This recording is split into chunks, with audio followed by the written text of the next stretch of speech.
இன்றைக்கி நம்ம பார்க்குறது வந்து மத்திய பட்ஜெட் 2025 இதை தான் நம்ம இன்றைக்கி வந்து பார்க்குறோம். ஒவ்வொரு வருஷமும் February 1 வந்து மத்திய நிதியமைச்சர் அவங்களால வந்து பட்ஜெட் வந்து தாக்கல் செய்யப்படுது.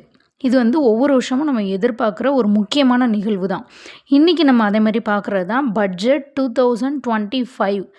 தாக்கல் செய்யப்பட்ட பட்ஜெட் ஆனது மோடி அரசின் 3வது ஆட்சியின் 2வது பட்ஜெட்.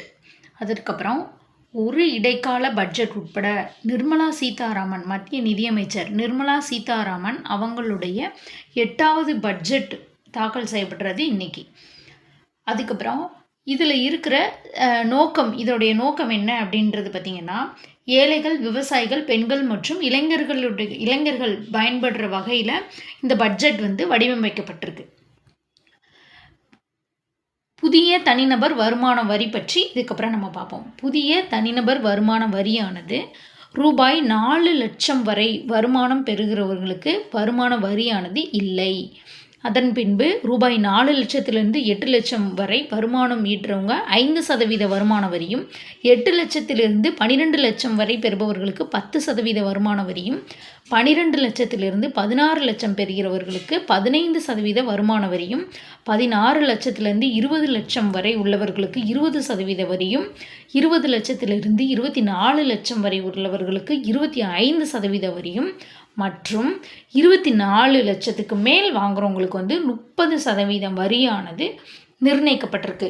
இதுதான் இன்றைக்கான புதிய தனிநபர் வருமான வரி தாக்கலில் வந்து இதுதான் முக்கியமாக பார்க்கப்படுது.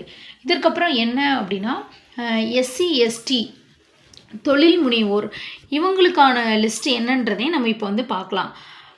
5 லட்சம் பெண்கள் SC ST பிரிவை சேர்ந்த முதல் தலைமுறை என்டர்பிரைனர் தொழில் முனைவோர்களுக்கு 2 கோடி ரூபாய் வரை கடனுதவி வழங்கப்படும்ன்றது வந்து நம்ம மத்திய நிதியமைச்சர் நிர்மலா சீதாராமன் அவர்கள் வந்து அறிவிச்சிருக்காங்க.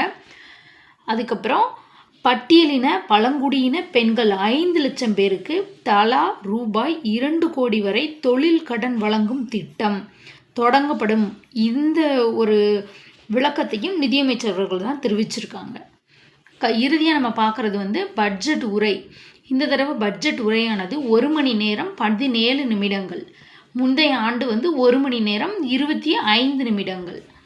ஃபஸ்ட்டு நம்ம பட்ஜெட்டில் என்ன பார்க்க போகிறோம், யார் தாக்கல் பண்ணியிருக்கிறா, எத்தனாவது முறை அவங்க பண்ணியிருக்கிறாங்க, இதோடைய சிறப்பம்சம் என்ன, இதோடைய நோக்கம் என்ன, தனிநபர் வருமான வரி ஒரு ஒரு ஒரு குறுகிய தொகுப்பில் வந்து எனக்கு தெரிஞ்ச பட்ஜெட் 2025ன்றதை வந்து உங்களுக்கு தெளிவுபடுத்தியிருக்கிறேன்னு நினைக்கிறேன்.